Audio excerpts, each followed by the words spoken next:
Coburn of Oklahoma joining us now. Doctor, thank you for having you on the show this morning. Appreciate you being here. Glad to be with you. So, no surprise to you, my first question is about your take that the debt ceiling isn't that important, that we can still pay our bills. A lot of people say that that is nonsense. Are you holding to that position? Well, who says it's nonsense? The fact is that we're eventually going to make hard choices, Chris. And the debt ceiling has never not been raised, so there is no debt ceiling. And by having a debt ceiling and then raising it every time, it allows the politicians off the hooks from making the hard choices.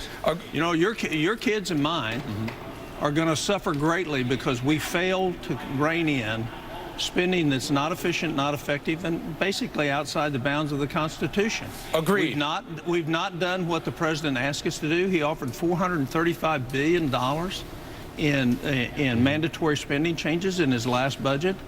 That ought to be included in any debt ceiling increase. In other words, we have to start making the transition to live responsibly. And we can't continuing to get an increased limit on our credit card when we're not demonstrating any financial integrity in the way we run our government. Totally agreed. Senator, I agree with everything that you say. It's a great platform. Few Americans, if any, would disagree. However, where the disagreement comes is if you do not recognize what its risk, what is at risk with the politics you're playing right now in terms of what bills don't get paid by the government, what it could do to the credit markets, what it could do to the American consumer, that's dangerous. I hear you on spending. What's dangerous is if we don't pay interest on our debt and we don't redeem bonds that are due. I agree with that. Well, we won't do that. It goes farther. We will. It goes farther. Go further. It does. What it does. It does. Well, tell me how it goes further. Okay, thank you for giving me the opportunity. Because you will have to then start prioritizing payments. You will not have the money to pay everything that comes in. You'll start to have to make choices, IOUs in effect. That could negatively affect the credit markets. Once the financial markets move, the consumers, also known as the American families, pay the price. You can't fix it down in Washington. And a lot of economists, a lot of big shots in business say you could put us right back into a recession, a bad domino effect. Here's the thing I disagree with you. Please. Is we can fix it in Washington. We refuse to fix it.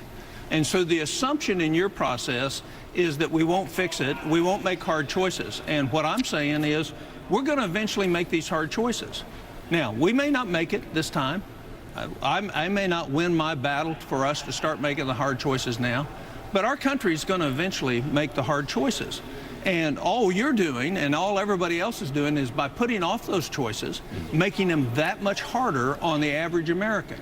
So the question is where's the leadership in our country, both at the presidential level and Republicans and Democrats in Congress, to recognize the reality of our situation? We have $126 trillion of unfunded liabilities. We have $17 trillion of debt. And if you add the entire net worth of our country up, we're worth $94 trillion. So we're in the hole already, $40 trillion. Right. And that's called bankruptcy. Absolutely. That's called bankruptcy. Understood. So the question, my point is this, is if not now, when will we start acting responsibly? And we're not. Is it responsible to make it worse, which is what you will do if you prioritize payment? No, it's not my opinion. It couldn't be less my opinion. This is what everybody we talk to says. You see all the big business people coming out now and saying, don't mess with the credit markets. Don't mess with consumer interest rates. Pay your bills. Hey, make your cuts. Please make your cuts for my kids, for your kids, for everybody's kids. Make your cuts, but don't jeopardize the credit markets and the understanding of the economy in the minds of the American consumer and the minds of the market makers just to gain political advantage.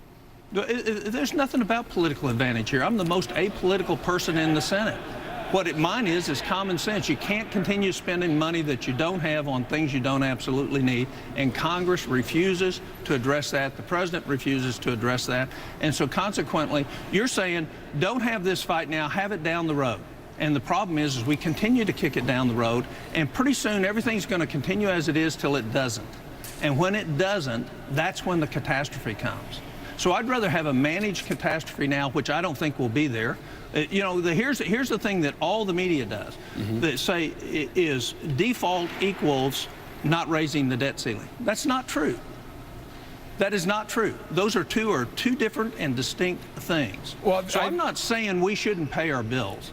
What I'm saying is we should put ourselves in a position to where we have to start making hard choices now. That's fine, but I do think you have to say the first part a little bit more clearly, otherwise we wouldn't be having this discussion. If you were saying, I've said it every time I've been on there. Raise the debt ceiling, pay your bills, don't do anything to compromise the markets, but then let's have a real negotiation, let's show real leadership. I'm a senator, I'm going to fight for these cuts because we need to make them. I think that's great. But the way you're putting it now... My difference is I think you make those decisions before you raise the debt But ceiling. if you blow through the deadline and you have resulting negative consequences on the economy, you wind up hurting the thing that you want to help, which is the U.S. We're going to have family. negative consequences one way or the other if we don't do this. That's where you and I differ.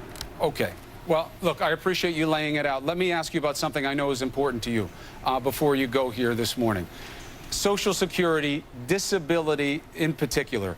You're investigating it. You found an example, you believe, of a common paradigm of fraud within how disability payments come about with a certain law firm and connections to a judge. Do you believe that this is widespread fraud that you see with disability payments and Social Security?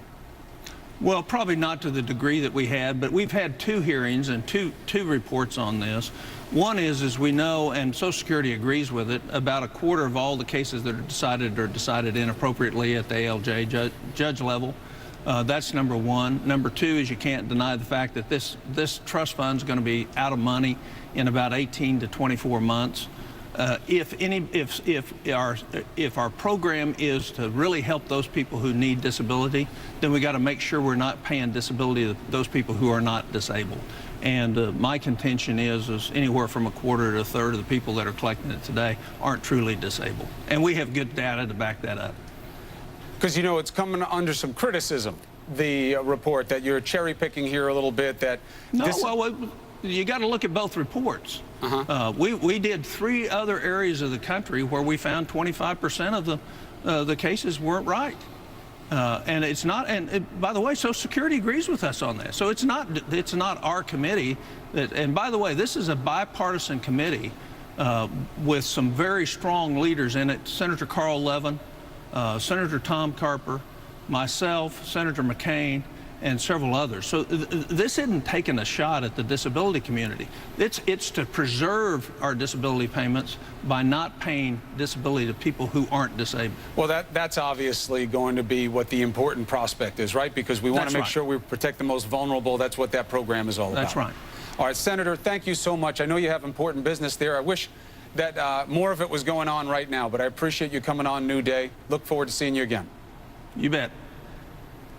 All right, Kate, over to you. All right, Chris, thanks so much. New this morning, the